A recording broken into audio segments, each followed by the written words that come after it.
खामोश लहरों पर भी तूफान लग दिया है। दिल ने किसी की याद को सामान लिख दिया है। पत्तों पे आस करी थी, शब भर चमक रही थी। एक ख्वाब ने हकीकत का मकान लिख दिया है। रास्ते बदल गए हैं, मंजिल कहीं नहीं है।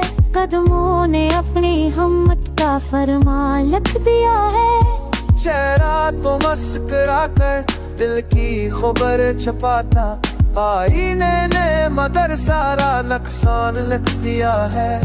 वो शख्स जो गया था आधे अधूरे छोड़े, वक्त ने उसके नाम का अनुमान लिख दिया है। हक रोज सोचता था दिल क्यों नहीं समझता, हर दर्द ने मोहब्बत का एहसान लिख दिया है।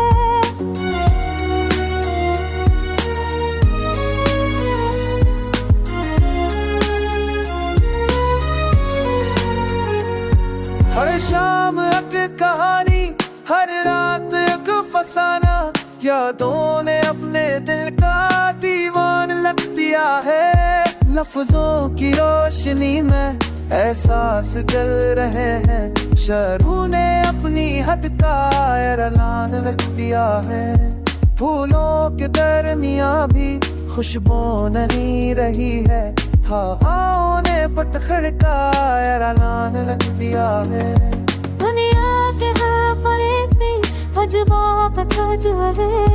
इंसान ने तकदीर का अरमान लिख दिया है। तवफ़ाइयों के गिरे लम्हे आवाज़ के हुए, अगर आपने तुझको आवाज़ लिख दिया है। आइंदा कोई लम्हा शायद न आ जाए, दिल ने भी आज पर ये अमकान लिख दिया है। जब दिल ने अपने अंदर एक शूर महसूस किया, खामोशियों ने उसका फरमान लिख दिया है। कुछ ख्वाब नींद में जागे, कुछ नई नींद में है बाकी, पलकों ने उनकी किस्मत का सामान लिख दिया है। अब कौन सुन रहा है फरियाद दिल की मेरी, हवाओं ने हर दुआ का नुकसान लिख दिया है। मौसम बदल गए हैं, जज्बे नहीं बदले, इंसान ने भी दिल का एक जान लिख दिया है। हमने तो